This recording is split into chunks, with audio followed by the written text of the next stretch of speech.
नमस्कार दोस्तों, मैं कृष्णकांत तिवारी पुनः एक बार आपके अपने परिवार के सक्सेस अब में आप सभी का तहे दिल से स्वागत करता हूं। और नवरात्रि चल रही है हमारी, हम सबको विगत है। और नवरात्रि के बाद दशहरा और दशहरे के बाद हमारे झमाझम पेपर होने हैं। आपका एक विषय का सिलेबस मैं पूर्ण करा चुका हूं, गणित का बचा था, इसका भी पूर्ण हो जाएगा और शेष 2 का कंटिन्यू चल रहा है। हालांकि सिलेबस आपका पूरे सब्जेक्ट का मैं नहीं दे पाया, उसका रीजन मेरी व्यस्तता है। तो गणित का ये अंतिम टॉपिक है। इसके बाद मैं आपको 1-2 वीडियो, ज़्यादा तो नहीं कहता हूँ, 1-2 वीडियो 35-35 मिनट के दे दूंगा, जिसमें प्रश्न बता देंगे आपको कि किस प्रकार से हमारे प्रश्न पूछे जाते हैं। और इसके साथ दोस्तों हम, और एक हमारे भाई ने एक क्वेश्चन पूछा था मुझसे पर्सनली, उसको सबके सामने आपके पहले डिस्कशन कर देता हूँ। एक मेरे मित्र ने पूछा था 4/9 का -4/9 का प्रतिलोम, गुणात्मक प्रतिलोम बताइए। गुणात्मक प्रतिलोम, तो देखो दोस्तों, हमने आपको गुणात्मक प्रतिलोम में कहा है कि अंश को हर कर दो, हर को अंश कर दो। देखो पुराने वीडियो आप देख सकते हैं, तो इसका 9/4 होगा। अगर आप ऐसा लिख देते हैं तब भी करेक्ट है, और माइनस को एज इट इज रहने देते हैं और 9/4 लिखते हैं तब भी करेक्ट है। इसमें कंफ्यूजन था, तो कोई भी व्यक्ति जो हमारा मैथ बैकग्राउंड से नहीं है, कंफ्यूजन क्रिएट ना करे। मैथ की तो मैं गारंटी लेता हूं आपको कि आप चाहे जितने बजे व्हाट्सएप पे भेज देना, मैं आंसर जरूर दे दूंगा मैसेज देखते ही आपके। चलो आगे देखते हैं दोस्तों। हमें आज पढ़ना है सांख्यिकी। सांख्यिकी में आपका सामान्य परिचय है। सबसे पहले आपके टैली चिन्ह लगाकर बारंबारताओं को दिखाना है, तो क्वेश्चन के माध्यम से समझते हैं। टेलीग्राम चिन्ह लगाकर, कैसे टेलीग्राम चिन्ह लगाए जाते हैं, चिन्ह लगाकर बारंबारता सारणी बनानी है। लगातार प्रश्नों की बौछार होगी, जैसे कि 15, 16, 12, 16, 13, 15, 14, 16, 13, 15, 12, 15। बारंबारता का मतलब होता है जो बार बार आए। तो इनको हम सबसे पहले हम सॉल्व करते हैं और 3 खाना बनाते हैं। सबसे पहले आरोही और अवरोही क्रम में लिखना है। आरोही क्रम क्या होता है? बढ़ता हुआ क्रम होता है। अवरोही क्या होता है? घटता हुआ क्रम होता है। तो सबसे पहले दोस्तों हम इनको हल करते हैं, ऐसे लिखेंगे सॉल्व, और आरोही क्रम लिखेंगे। और आरोही क्रम में सर्वप्रथम दोस्तों हमारा 12 दिख रहा है, यहाँ सबसे छोटा 12 है, और 12 2 बार दिख रहा है। फिर 13 देखते हैं, 13 हमारा देखो 12 हो गया, घेर लो 12 को। चलो घेरते हैं, खेलते हैं इनके साथ, खेलते हैं। अब 13 को घेरो, 1 13, 2 13, 2 ही 13 हैं। अब 14 देखते हैं कितनी बार आया, बेचारा एक ही बार आ पाया, 14 को घेर दिया। अब ऐसे में क्या होगा आपको पता चल जाएगा, 15 हमारा 3 बार आया, 15 15 15, तो घेर दो 15 15 15। इसके बाद एक और 15 है, चौथा 15, बहुत अच्छे। इसके बाद 16 16 16, 3 बार आया है। तो अब हम एक सारणी तैयार करते हैं और सारणी में देखते हैं सारणी किस प्रकार से तैयार की जाएगी। पहले हम लिखते हैं वर्गांतराल, और दूसरा कॉलम बनाते हैं दोस्तों बारंबारता। फिर लगाते हैं टैली चिन्ह। ये आपको वर्गांतराल वाला है। तो देखते हैं हम वर्गांतराल बना लेते हैं। किस प्रकार से बनाएंगे? तो पहला वर्गांतराल हम बनाते हैं 10 से 15 के मध्य की संख्याएं हैं, दूसरा 15 से 20। तो 10 से 15 के बीच में कौन कौन सी हमारी संख्याएं हैं? तो 1 2 3 4 5 6 7 8 9, ये 10 से 15 हैं। तो इससे 10 से 15 की संख्याएं हम देख लेते हैं, 9 है हमारी। तो इनकी बारंबारता कैसे? 1 2 3 4, और जब 5 में लगाएं तो इनको 20 से काट दें, 5 हो गए। अगला 4 लिखना है, 1 2 3 4। दोस्तों फिर देखो समझ में नहीं आया है जिन भाइयों को, 1 2 3 4 और ये 5 में से ऐसा क्रॉस लगाना है, 5 और 4 9 हो गया। अब हम देखते हैं 15 से 20 में हमारे कौन कौन आएंगी? 16 आएगी। 15 के बाद यहां से देखना है, यहाँ 10 के बाद और 15 तक देखनी है, यहाँ 16 से स्टार्ट 20 तक। 16 की 3 है, तो 3 को हम नॉर्मल दिखा देंगे। ये हमारा टेलीग्राम चिन्ह बनाना हो गया। हालांकि आज तक इससे कोई भी क्वेश्चन नहीं बना है, इसलिए हमारे दोस्तों को कोई भी समस्या नहीं लेने का। अब हम चलते हैं माध्यिका पर। माध्यिका ही इसका एक भाग है और वहां से एक क्वेश्चन बना है। हालांकि ये दोनों टॉपिक ऐसे हैं आपके, जैसे सिर्फ एक एक प्रश्न पूछा गया है अभी तक सिर्फ एक बार। माध्यिका हमें माध्यिका निकालनी हो किसी भी टर्म की, कोई भी हमें संख्या दे दी जाए, सपोज कर लो 2 3 5 8 7, यदि हमें इसकी माध्यिका दे दी और हमें इसकी माध्यिका निकालनी है दोस्तों, तो हम सबसे पहले पद गिनते हैं कितने हैं। तो n बराबर 5 आया, जो क्या है, जो कि विषम है। एक पहले सवाल बताते फिर इसके रूल बताएंगे, जो कि क्या है, विषम हो। जब भी विषम हो तो माध्यिका बराबर होता है सूत्र, ध्यान से देखें, माध्यिका बराबर n+1/2 वे पद का मान होता है तिवारी। तो 5-1/2 में पद का मान, ये हो गया 6/2। 3वें पद का मान, ध्यान दो, पद का मान, 3वें पद का मान, 3वां पद कौन सा है, 5, तो इसकी माध्यिका कितनी होगी, 5 आंसर होगा दोस्तों। अब हम इस पर और गहन चर्चा करते हैं, और गहन चर्चा हम समांतर माध्यिका देखते हैं। ये तो हमने माध्यिका निकाल ली, माध्यिका आपको बता दी माध्यिका बराबर क्या होता है, और आपका ये क्वेश्चन समांतर माध्य से बनता है। तो समांतर माध्य में अभी यार माध्यिका में और समझ लें, माध्यिका निकालने के लिए यदि n विषम है, जब अवर्गीकृत आंकड़े हों, जब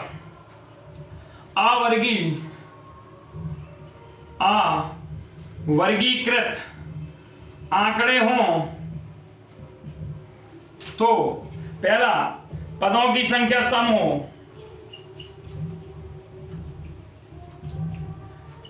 हो तो माध्यिका बराबर n+1/2 पद का मान, सॉरी सम है, माफ कीजिए, सम है, तो इसमें लगाएंगे हम n/2 प्लस n/2 हो गया अपना, और इसके बाद इसमें लगाएंगे n/2 + 1/2 में पद का मान। क्यों, तो भाई ऐसे ही होता है, ये हो गया। और यदि संख्या विषम है तो माध्यिका सीधा होता है, माध्यिका बराबर n+1/2 में पद का मान। ठीक है, ये हमारी माध्यिका हो गई। अब एक प्रश्न हमारा समांतर माध्य से बना था, उसको भी हम दोस्तों समझ लेते हैं तत्काल में, और उसके बाद 2-3 क्वेश्चन हम वर्ग के करते हैं जो हमारे पूछे गए हैं। इसके बाद एक प्रीवियस ईयर का पेपर अगर मेरे पास पॉसिबल हुआ तो मैं आपको जरूर वीडियो में दे दूंगा किस प्रकार से आता है। देखते हैं, 3-5 क्वेश्चन है हमारे पास। 3 5 x 9 11 का समांतर माध्य 7 है तो x का मान बताइए। 7 है तो x का मान बताओ।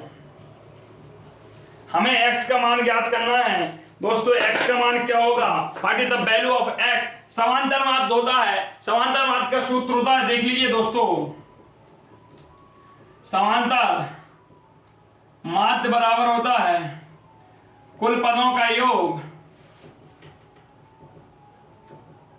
बटे कुल पदों की संख्या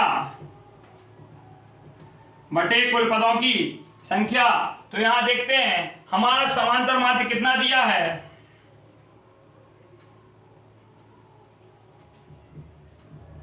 समांतर माध्य बराबर 7 दे दिया है।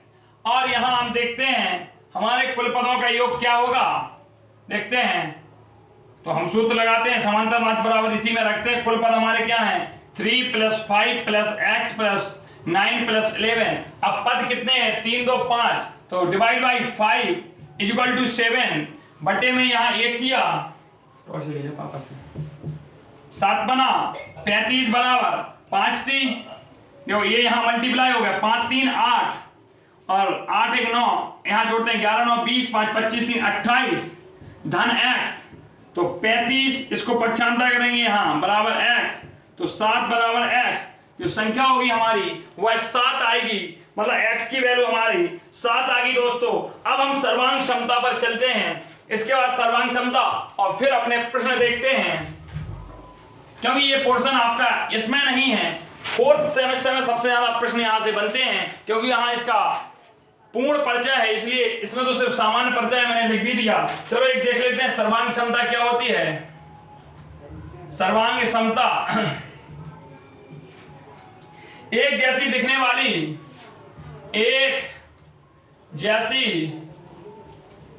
वाली वस्तुओं को यदि किसी धरातल पर रखा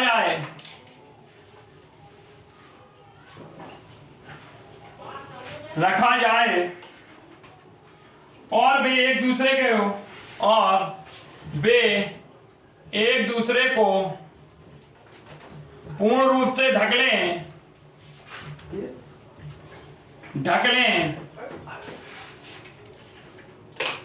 तो उन्हें एक दूसरे की सर्वांग क्षमता कहा जाता है। ढक लें तो उन्हें एक दूसरे की सर्वांग क्षमता कहा जाता है।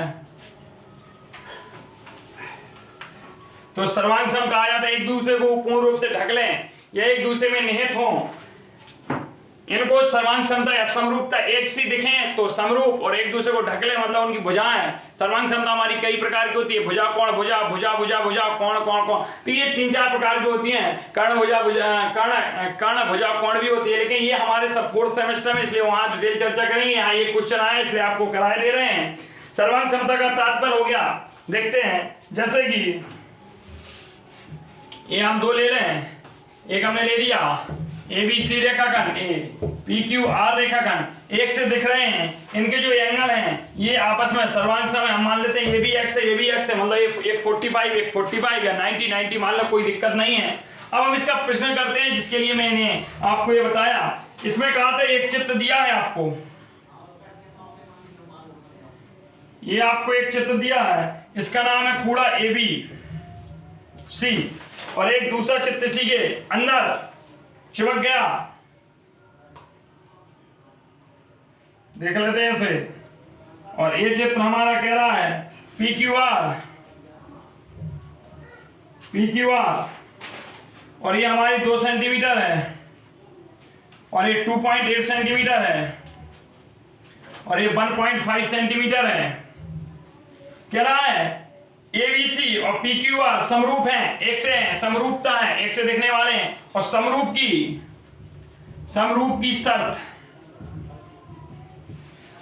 की शर्त होती है कि बड़ी भुजा का लंब, बड़े त्रिभुज का लंब बटे उसका आधार बराबर छोटे त्रिभुज का लंब बटे छोटे त्रिभुज का आधार। यह होती है समरूप की शर्त। इसको पढ़ना है आपको। हमने कहा कि जो ये भी है, ये लंब मान लिया, और इसका ये आधार, इसकी और जिसकी समरूप है, एक से दिखने वाली भुजा ये और ये है, तो PQ बड़े त्रिभुज का लंब और उसका आधार, छोटे त्रिभुज का लंब और उसके आधार का अनुपात सदैव बराबर रहेगा यदि समरूप है। बस इस शर्त का यूज करके हमें AB की वैल्यू 2 सेंटीमीटर दी है दोस्तों, BC की वैल्यू हमें नहीं दी है, तो यहां हम BC के अनुपस्थिति में, माफ कीजिए, यहां इसको आप लें, ये वैल्यू यहां दी थी BC की 2.8। चलो तो 2.8 बराबर PQ देखते हैं क्या है हमारा, PQ निकालना है हमें, और हमसे QR 1.5 पूछा गया है। तो इसको हम देख लेते हैं। ये देखो पॉइंट से पॉइंट हटेगा, यहाँ 14 बचेगा, तो PQ हमारा हो जाएगा 15/14 बराबर PQ। इसको जब आप सॉल्व करेंगे तो 1.4 कुछ आएगा, तो PQ बराबर 1.4 सेंटीमीटर आ जाएगा दोस्तों। इस तरह से हमने सर्वांग क्षमता खत्म कर ली। अब एक प्रश्न पूछा जाता है कि यदि एक आयताकार या वर्गाकार पार्क है, उनके बीच में 1-2 मीटर चौड़ी रास्ता है, तो उस चौड़ी रास्ता का क्षेत्रफल ज्ञात कीजिए। चौड़ी रास्ता का क्षेत्रफल देके वह भुजा पूछ लेगा। तो अब कुछ प्रश्नों पर चलते हैं, किस प्रकार से करते हैं प्रश्नों को देखते हैं। आओ दोस्तों, जुड़ जाते हैं अपने साथ। और जुटने के लिए सबसे पहले हम प्रश्न लिख रहे हैं। प्रश्न हमारा क्या कह रहा है देखते हैं तुम्हारी क्वेश्चन। प्रश्न 2 प्रश्न है, पहले एक को देखते हैं, इसकी रज्जा उड़ाते हैं। एक आयताकार पार्क की लंबाई, एक आया हुआ प्रश्न है हमारे जमाने में, सेकंड से हमारे जमाने मतलब 2017 बैच का जो हम लोगों का बैच निकला आपसे 1 साल सीनियर, जो 19 वाले हैं उनसे तो 18 वालों को क्या है, 19 वालों को के लिए वीडियो है, क्योंकि उन्हीं का सेकंड सेमेस्टर चल रहा है। तो ये पूछा गया प्रश्न है और पूछा जाता है, एक आयताकार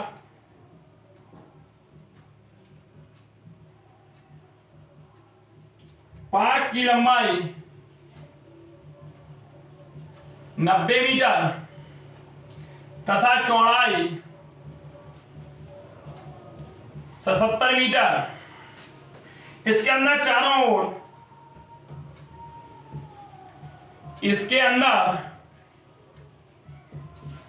चारों ओर 3.5 मीटर चौड़ा रास्ता है।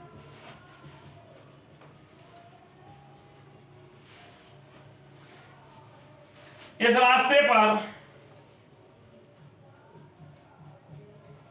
रास्ते पर 8.7 रुपए प्रति वर्ग मीटर की दर से रोड़ी या गुम्मा, इसमें लिखा रोड़ी बिछवाने का खर्च कितना होगा। लो भाई, इसे 110% कर लो, इस टाइप का प्रश्न आएगा, ये मेरा चैलेंज है। और इस प्रश्न को हम बड़े शांतिपूर्वक ढंग से अभी हल करते हैं और इसकी धज्जियां उड़ा देते हैं। इस क्वेश्चन में देखते हैं क्या कहा। हमें पार्क की लंबाई और चौड़ाई दी है, देखो सॉल्व करते हैं इसको, और बड़े इत्मीनान से सॉल्व करते हैं। दोस्तों स्किप कर दिया यहां से वीडियो 1 सेकंड का भी, तो आप जाने और आपका काम जाने, क्योंकि बहुत अच्छा क्वेश्चन है। पार्क की लंबाई बराबर 90 मीटर हमें दे दी, चौड़ाई भी दे दी, कूड़े ने दे दी, क्या दी, 77 मीटर। चलो हम पहले आयताकार एक पार्क बना लेते हैं सुंदर सा, इसमें हम घूमेंगे।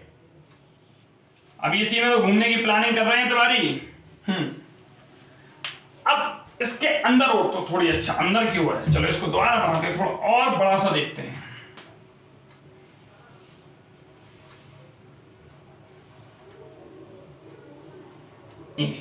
ये हमारा आयताकार पार्क बन गया, ये हमारी 90 मीटर है, ये हमारी 77 मीटर है। अब ये कह रहा है इसके अंदर चारों ओर 3.5, देखो दोस्तों 3.5 इस प्रकार से देखो बना देते हैं अभी आपको यूं।